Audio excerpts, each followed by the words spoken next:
L'histoire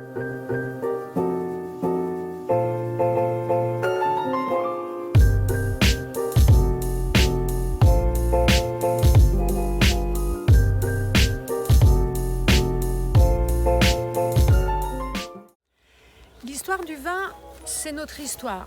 C'est votre histoire que nous prenons plaisir à partager avec vous. Aujourd'hui, nous allons vous parler de terroir, de Vrigny, notre village classé en premier cru sur la montagne de Reims.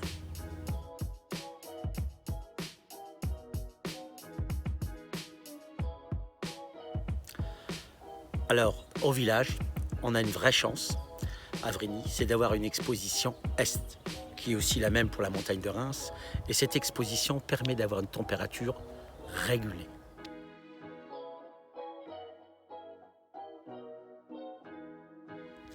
Alors aujourd'hui, on ne peut pas parler climat sans penser réchauffement climatique. Et pour preuve, on peut le voir encore, on a 8 à 10 jours d'avance cette année par rapport à une année normale. Et on va le voir aussi à la vendange, ça favorise toujours des vendanges de qualité.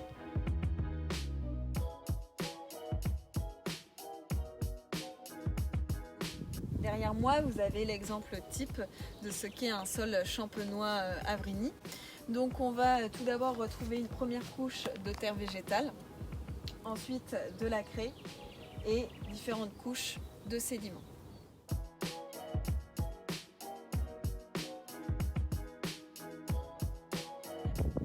On essaie d'obtenir un écosystème favorable à la biodiversité, de conserver la faune et la flore, d'avoir des sols vivants.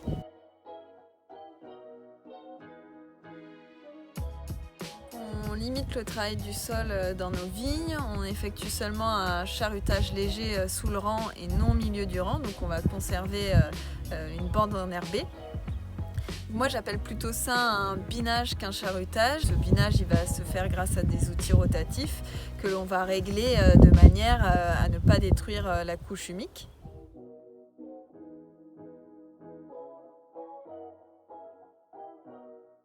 La viticulture, elle doit surtout ressembler à un terroir.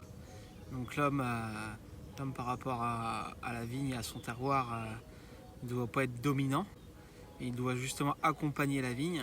Parce que vraiment, quand on est vigneron, ce qu'on recherche en premier, c'est une typicité du lieu, mais aussi d'un cépage.